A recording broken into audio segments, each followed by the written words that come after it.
हरे कृष्ण। हम सबों ने परसों 2 मार्च को होली दहन किया था। क्यों होली दहन करते हैं, आइए हम आज समझते हैं। कि सतयुग की बात है, इसके पीछे भी देखो एक सुंदर इतिहास है। हिरण्यकशिपु नाम का एक असुर था जो भगवान विष्णु को ही अपना वैरी मानता था, पर उसी के घर में उसका पुत्र भक्त प्रहलाद जो भगवान विष्णु का अनन्य भक्त था।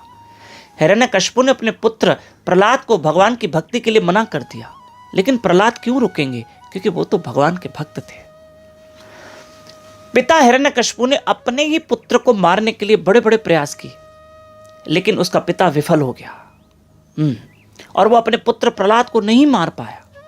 बार बार मेरे हरि ने आके प्रहलाद की रक्षा की। याद रखना, आप कभी मत सोचना कि भक्त प्रहलाद के ऊपर संकट आया तभी भगवान आए। नहीं, भगवान तो निरंतर प्रहलाद के साथ थे, हर क्षण। क्यों? क्योंकि प्रहलाद महाराज हर क्षण प्रभु की भक्ति करते थे। जब भी हम भगवान का नाम स्मरण करते हैं, जब भी हम भगवान का नाम स्मरण करते हैं, तो निरंतर भगवान हमारे साथ होते हैं। मुझे किसी व्यक्ति ने गले में एक चीज दिखाई कि उसके गले में शेर का नाखून बंधा हुआ था।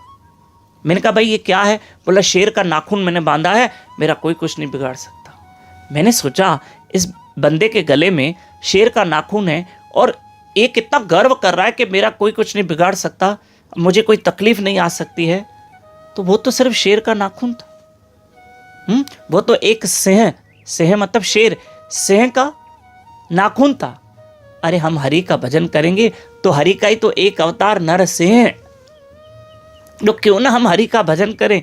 भगवान नरसिंह हमारी रक्षा करेंगे, स्वयं हरि नरसिंह रूप में हमारी रक्षा करते हैं। भाई कोई शेर का नाखून सिर्फ पहन लेता है गले में, शेर का नाखून, तो कहते हैं मैं सुरक्षित हूं। वो व्यक्ति कह रहा मैं सुरक्षित हूं। अरे भाई वो तो एक सिंह का नाखून है और हमारे साथ तो नरसिंह है। अगर हम हरि का भजन करते हैं तो मेरा हरि हमारी रक्षा करता है। वो नर हरि उसका नाम है, नरसिंह भगवान उसका नाम है। अब बार बार भगवान प्रहलाद की रक्षा कर, लेकिन हिरण्यकशिपु ने देखा कि प्रहलाद की तो मृत्यु हो नहीं रही है। तो हिरण्यकशिपु ने अपनी बहन को बुलाया जिसका नाम होलिका था, और होलिका ने अपने भाई हिरण्यकशिपु से कहा, भैया चिंता ना करो, मैं प्रहलाद को आग में लेके बैठ जाऊंगी, अग्नि में। और आप जानते हैं कि मुझे वरदान है कि अग्नि मुझ पर कोई असर नहीं कर सकती, आग का मुझ पर कोई असर नहीं होगा, और मैं तो आग में बैठ जाऊंगी प्रहलाद को लेकर, और आपका पुत्र प्रहलाद उस अग्नि में मृत्यु को प्राप्त हो जाएगा और मुझे कुछ नहीं होगा।